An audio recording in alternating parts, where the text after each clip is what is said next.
Hello and welcome to Foreign Policy Focus. This is episode 99 and I am the show's host, Kyle. I'm not sure if it's coming through on the audio, but I am feeling pretty under the weather today, so I'm not going to do a super long show. Not as much analysis and, diving deep into the subjects as I usually do. Just going to kind of run through the news and let everybody know, what to be looking at, what's going on over the weekend, and then I'll be back on Monday for show 100. If you wish to find the podcast, the easiest places to find it are at the libertarianinstitute.org on the homepage. It's on the right side of the screen under Scott Horton's show. It can be found at foreignpolicyfocus.libsyn.com or at the Facebook page Kyle's Files.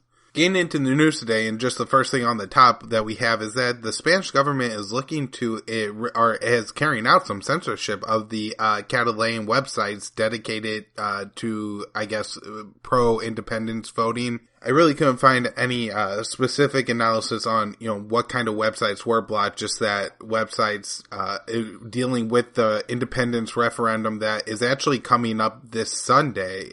Big news over the weekend that everybody should be checking out and tuning in for. And so what the Spanish government is trying to do is either, shut down the websites and maybe have information on where you should go for your polling station or how to register, vote, all that stuff, and then maybe on information why you would want to vote for independence, but the Spanish government shut down a bunch of websites. I think this is a real problem for the Spanish government, and while there's not a whole lot of time between now and the actual independence vote for anything for the EU to really step up and do anything, maybe years later we could see some sort of slap on the wrist from the EU to the Spanish government for doing this. At least up until recently, one of the things that, Western countries and, the EU and everything really prided itself on was availability of information, a lack of censorship. I think we all remember hearing stories about China, North Korea, Iran, Saudi Arabia, Russia, etc., where those people don't have the same access to, if you type in on your Google machine in China, you're going to get different results in the United States, not just because of,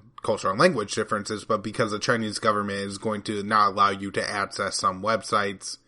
And so censorship is always one of the things, the ability to speak freely, no matter, I guess for the most part, no matter what you're saying, now in the United States, even there's some discrepancies on how much freedom of expression really means and who it applies to, but certainly the entire population of Catalonia not being able to access these websites is a huge act of censorship directly coming from the Spanish government. And the Catalan leadership has actually reached out to an EU commission and said, hey, look what they're doing. They're blocking our websites. This isn't right. This isn't Western. This isn't our ideals. And hopefully something could happen, because one of the worst things you could have is censorship. And hopefully they don't get away with it just so other governments don't see, maybe now the UK, next time the Scottish go for independence, they shut down some websites, or if Spain, Italy, Greece, Germany, any of these countries would attempt to leave the Eurozone, if the government then says, well, hey, there's really no repercussions to shutting down these websites, we're just going to shut all of these, pro-secessionist websites down and really save ourselves a lot of time and trouble. Concerning, hopefully it works out, it does look like from the polling that it does look like if the vote is able to happen and, the people are able to turn out as they should. I mean, we already have the Spanish saying that they're going to basically send in a fleet of police to try and disrupt this in any way possible, but it looks like Catalonia, at least the people are going to vote for secession, vote for independence, vote to get the hell out of Spain, and the Spanish government is making, I'm sure if I'm a citizen in Catalonia, all the Spanish government is doing right now is absolutely proving the point of the independence movement. They're saying, hey, you gotta get out of Spain because, look at the way the Spanish government treats us. Well, here's a really good example of the Spanish government treating the Catalans poorly. In the United States, we have a couple of significant things going on in Congress. The first is General Dunford was confirmed to a second term to be the chairman of the Joint Chiefs of Staff. Typically, you're termed out at 3 years, and they're only 2-year terms. However, they've made exceptions in the past for time of war, and since the United States is in a perpetual state of war, we could see Dunford ending up in this position longer. I don't have a real firm position on Dunford either way. I think he said some good things in his confirmation hearing. I think he said something about Iran following the deal, and he doesn't seem to want necessarily war with Iran at any cost, so that's good. At the same time, I think, he's kind of like a good soldier and takes marching orders from the president and seems pretty content to just step in line with whatever Trump says. It's interesting, I think, to note that, we pretend that there's all this division and political strife in America, but when it comes to foreign policy, everybody's pretty much on the same page. Dunford first nominated to this position by President Obama, and then Trump actually, renominates him. So it's not like we have a whole lot of turnover in government no matter who's president. Just an interesting note on actually the position of Joint Chiefs of Staff, and that is in 2019 that it's going to go from a 2-year term to a 4-year term. And so if General Dunford is put up for a third term, which would, I guess, be the limit, he would then serve that term 2 years and, could then serve further depending on the state of war in America. We also have a House bill being introduced by 2 Democratic and 2 Republican senators. I apologize to the House representatives. I apologize to the Democratic representatives. I don't actually remember their names. I'm feeling under the weather. The 2 Republicans were Thomas Massie and Walter Jones. This bill would pull the plug on U.S. support for Saudi Arabia's war in Yemen, which we know has been an excuse to just slaughter the people of Yemen. The United States is fighting on both sides of the war, but specifically the Saudi side of the war is being fought, and Al-Qaeda is a beneficiary of that war being fought because they're fighting against Al-Qaeda's enemies and the Houthis. So in Yemen, while Trump says we need to stamp out the terrorists everywhere, in Yemen we're actually helping the terrorists. Thomas Massie and others are looking to prevent this.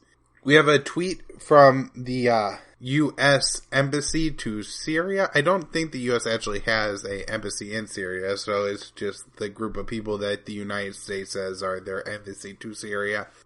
And the embassy sent out a fairly disturbing tweet. This is a quote, I guess, saying this is what Nick Haley says: "The only lasting solution in Syria is through a political transition that does not allow Iranian influence to replace ISIS or Assad in power." So first one, I guess one of the more disturbing parts of the tweet is just that, it's implicit that Assad will not retain power, that they're still pushing for a regime change in Syria, and that Iran isn't replacing the ISIS influence. If Iran isn't replacing the ISIS influence in a lot of parts of the country, the only other groups that could really replace Iranian influence are not going to be like YPG or Kurdish forces, but it's going to be Syrian rebels who are oftentimes allied with Al-Qaeda. And so from a U.S. standpoint, where the problems around the world are Al-Qaeda terrorists and organizations like ISIS and such, going from ISIS to Al-Qaeda really isn't a benefit. Nikki Haley is absolutely delusional and wrong on Syria, as always. We also have her talking about the Iranian nuclear deal, saying that if Iran doesn't allow America and the IAEA to inspect its non-nuclear sites, then the Iranian deal is empty. This is completely ridiculous. Iran allows nuclear inspections of all of its nuclear sites. The idea that Iran could start a nuclear weapons program in the basement of one of their military sites is completely ridiculous and ludicrous, and nobody in the United States would ever allow Iranian inspectors in U.S. military bases. We have Russia announcing they destroyed all of its Cold War chemical weapons, so that's good to see. Trump should be giving Putin a pat on the back because Trump was pointing out in his UN speech how dangerous chemical weapons are. The UK has now dropped over 3,500 bombs on ISIS forces, I guess, in Iraq and Syria, but claims to have killed no civilians. We have more U.S. airstrikes being carried out in central Libya, this time a little bit further south of Sirte than the previous strikes, but against jihadist-linked targets, according to the government. In the previous strike, the U.S. says we, killed 13 or 16 ISIS fighters. This time they just said the strikes were against people and indicated they were against jihadists, but really didn't come right out and say it. Mattis took a trip to Afghanistan. While he was at his trip, I guess he actually had to be evacuated from wherever he was because of some rocket fire by ISIS or the Taliban. While in Afghanistan, Mattis was sure to hawk it up and say that the United States is committed to staying in Afghanistan. Why the United States would commit itself to Afghanistan makes absolutely no sense. There's no benefit to it for the United States. Gonna be digging deep into the Afghanistan subject on the next show. And we have 12 Afghan police officers killed in a suicide bombing in Afghanistan. Looks like ISIS is responsible. We have ISIS releasing an audio clip of was apparently their leader Baghdadi's voice, making reference to some pretty recent events, including the fights in Mosul and Raqqa, and encouraging, I guess, the ISIS fighters to keep up the fight. This is the best evidence we have, I guess, from in recent times on Baghdadi's alive or dead status. Russia and the United States has claimed several times that they have killed Baghdadi, but the U.S. commander, I believe Townsend, who's fighting the war against ISIS, said that the United States is looking for Baghdadi and believes that he is alive. More fallout from the Iraqi Kurdish independence vote. Of course, 92% Kurds turned out in favor to vote for independence. We have the Iraqi government saying that if the Peshmerga, the The Peshmerga is the group of Iranian Kurds. If they do not withdraw, I guess, or denounce the independence bid, then they're going to shut down the airspace over Iraqi Kurdistan. Apparently, they've already started this, and they've gotten several airlines to sign on. At least through October 1st, they are not going to take any international flights to Erbil, which is the capital of Iraqi Kurdistan. We also have the Iraqi parliament pushing for military action in the Kirkuk province of Iraq, and possibly against the city of Kirkuk itself. Turkey has offered a 500-man militia to aid in this fight. I gotta talk to some people who are more familiar with the Iraqi government's military forces, but it seems to me that the Peshmerga is a pretty powerful force, and the United States may not fight a war on the side of the Iraqi government in favor, or I guess against the Iraqi Kurds, because the Peshmerga have been at least long-time partial allies of the United States, and so this could be a real problem for the Iraqi government. I don't even know if they have the forces to really defeat the Peshmerga if they wanted to. Turkey carried out several airstrikes in northern Iraq against what they claim to be PKK targets. I have no idea who was actually killed in these attacks. Last story is we have the United States committed to deploying more strategic assets around South Korea. No real details on what the strategic assets are yet, but they're suspecting more aircraft carriers or maybe nuclear weapons in Japan or something like that. Alright, everybody, I'm really feeling bad at this point, so I'm going to wrap up the show here. I hope everybody enjoyed it. I'll be back next week with more. If you like the show, please share the show. foreignpolicyfocus.libsyn.com, thelibertarianinstitute.org, or the Facebook page, Kyle's Files. Subscribe, rate the show on iTunes, Foreign Policy Focus on there. Private Facebook group is Foreign Policy Focus, and the Twitter handle is at KYAAALE. Oh, and I also do a daily news roundup that can be found at the Libertarian Institute or KylesFilesBlog.com.